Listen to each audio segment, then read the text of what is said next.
Hi, everyone. Welcome to TML Talk, our game day preview from the Air Canada Centre as we get set for the Montreal Canadiens and the Toronto Maple Leafs, the 718th all-time meeting between these two historic rivals. Welcome back to Tessa Bonham, fresh and ready to go after a good 3 weeks in the city of Ottawa at the World Championships. We've got Brooke Pashley, Brooke Pashley and Bob McGill as well.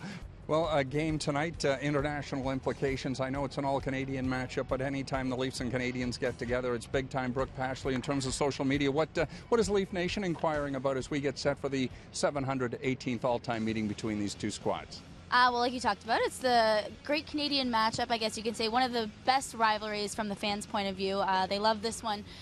We are taking your tweets, so Paul, Bob, Mark's going to join us a little bit later, Tessa as well. So if you want to tweet us any questions you have about tonight's matchup or any of the guys that are on the team, you can use that hashtag TML Talk or tweet them directly at me.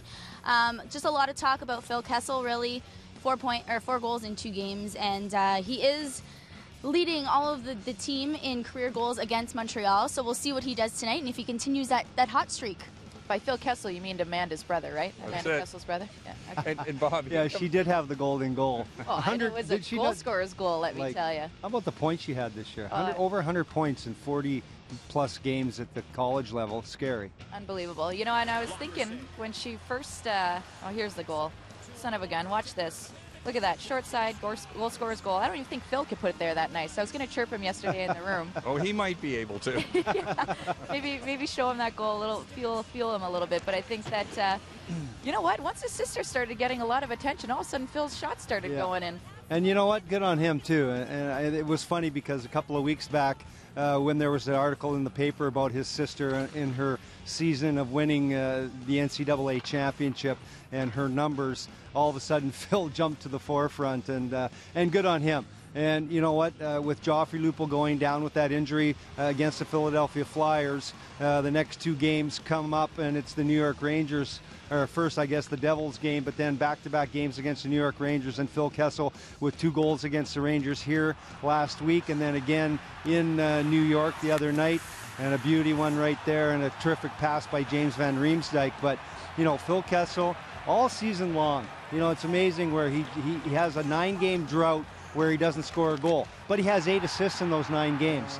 And those 8 assists were not like secondary assists. They were the primary assists where he was making a beautiful pass for somebody to tap it in backdoor or, a gorgeous goal. But Kessel has stepped to the forefront the last couple of games with Lupul on the sidelines again here. You need somebody to always, who's the next guy to step up to the plate. And that's one thing about this hockey club all season long is when different players have taken turns of grabbing the baton and leading the way as far as helping them win hockey games. And I know they didn't win the game in New York the other night, but a huge point on the road, and thus the Maple Leafs setting up this game here against the Canadiens tonight. And it'll be an interesting matchup with Montreal coming in with a big win under their belts in Buffalo on Thursday night. Well, the first official Leaf on the ice is, actually assistant coach Scott Gordon and his 2 boys who've been regular fixtures here the last week. But good to see Joffrey Lupul out again. He'll be out early. He'll participate in the practice as well.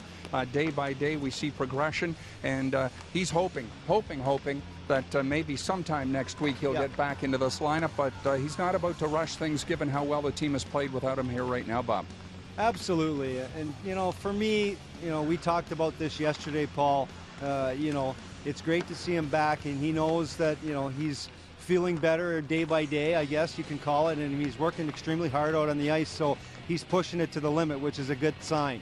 But at this point of the season, exactly that. Let's make sure he's 100%. Let's make sure that when he comes back, he's not going to have any, secondary problems. And you hope that he comes back and plays the way he did when he came back from that broken arm, in which he was outstanding with those 8 goals in 7 games.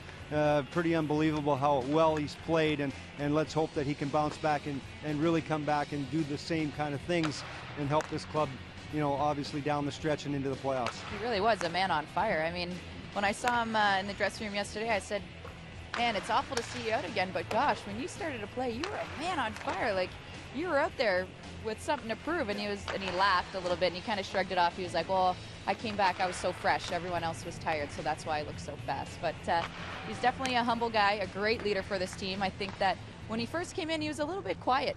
And I think that he developed into this role as a leader after a great year last year, and it's really nice to see. Well, when we come back, we're going to talk Mikhail Grabovski. He is back from New York City. Variety of tests for a stomach ailment, but hopefully Mikhail's going to be okay and hopefully able to play here tonight. Just a reminder, Leafs and Canadiens tonight on CBC's Hockey Night in Canada. Game time here at the Air Canada Centre will be 7 o'clock.